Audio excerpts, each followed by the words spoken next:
আচ্ছা, এখন সন্ধ্যাবেলা আমি চলে এসেছি আমাদের এই গ্রামে চড়ক দেখতে। একটু আগে তো আমি দেখে এসেছি ঝাঁপ, তারপরে কিন্তু চড়ক দেখতে চলে এলাম। আর চোখের সামনে কি সুন্দর চড়ক হচ্ছে, দেখো বাচ্চাদের ঘুরছে আর চরকি খাচ্ছে। আমার শাশুড়ি মার কাছ থেকে শুনেছিলাম, কারণ আমার শাশুড়ি মার পাড়া বলতে গেলে আমার শ্বশুর বাড়ি আর আমার শাশুড়ি মার বাপের বাড়ি কাছাকাছি, সেই জন্য সবকিছুই মা জানে।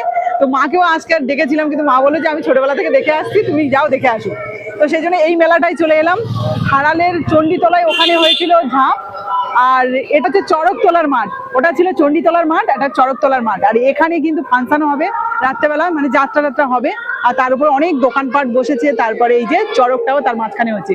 আর চড়কের একটা লেটেস্ট ব্যাপার হচ্ছে, ওই যে মাঝখানে যে গুড়িটা লম্বা রয়েছে, ওটা কিন্তু একটা পুকুরে দেওয়া থাকে। সন্ন্যাসীরা সবাই মিলে কালকের এটাকে তুলেছে। এটা খুব কষ্ট হয়, মানে ঠাকুরের নাম করে কিন্তু ওটাকে তুলতে হয়।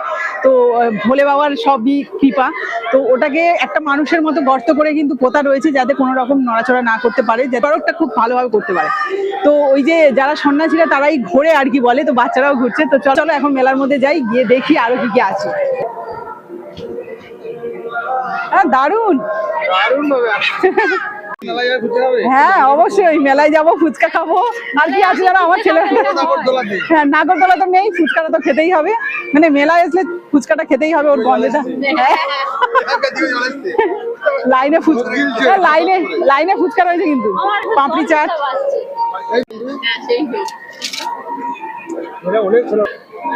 পেয়ে গেছে আলটিমেট।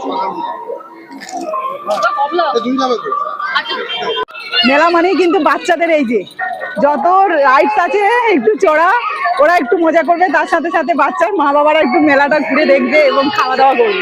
তো এটা কিন্তু ভীষণ ভালো লাগে। আবার চলে এসছে চানা, আবার কোনটা ছেড়ে কোনটা খাই, দেখি চানাটা কেমন হয়েছে। এগুলো কত করে?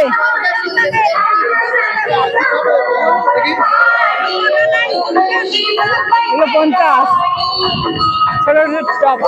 রান্নার কাজে ভালো লাগে। আচ্ছা, মেলার মধ্যে 5 টাকা ও 10 টাকা জিনিস পাওয়া যায়। এই দেখো 5 টাকা, ওদিকে রয়েছে 10 টাকা। আমি একটা সেফটি পিন নেবো, খুব সাদা না